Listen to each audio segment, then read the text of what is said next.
Yeah, well, I'm actually at a loss as to what to do with my PhD candidate. I mean, 2 years ago, when she approached me to be her primary supervisor, well, I was really pleased because her project is exactly in my area, and the project started well. But now, well, I don't know why half my suggestions are just ignored. I send my feedback, and then I get a next draft and it's unrecognisable. It certainly doesn't include all my corrections. Well, I really don't understand, because when we discuss things, she just says, yes, yes, yes, I agree.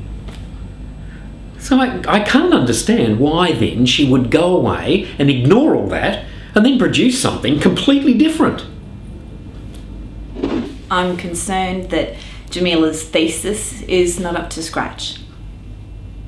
Well, it certainly is not the same level as other PhDs in our department. I know that she's enrolled in another department, but still, if she listened to my advice, then I know it would be a much better piece of work. There's still too little information about the genetics in the project. I'm a genetics expert, but no matter how hard I push her to include more, she just does the bare minimum. It's certainly not enough to get her past a tough examiner.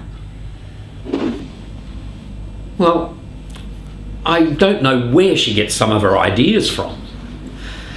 I know her other supervisor sometimes must make suggestions, but I'm the most senior. She knows that, and so she should prioritise my suggestions.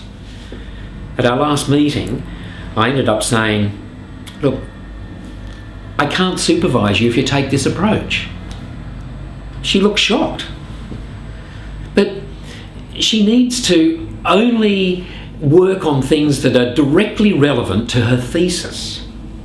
She needs to focus. Well, I thought I was doing the right thing approaching two supervisors. I thought they would have complementary abilities, that together they would help me to produce an original project. Something that combined two methodologies into one. When I started, I tried to organise for them to meet each other, but they were both so busy it never happened. As far as I know, they have never even said hello to each other, even though they work on the same campus. Now I'm thinking I have made a huge mistake. They are so different. They have totally opposing viewpoints, different supervision styles. I'm always torn between who to listen to. So I just agree with both of them, because I've learnt from home that you should never contradict someone more senior than you. Then I get home and I stay up all night trying to find a way to keep them both happy. And now my primary supervisor has said he can't work with me if I don't do what he says. But how can I disrespect my other supervisor?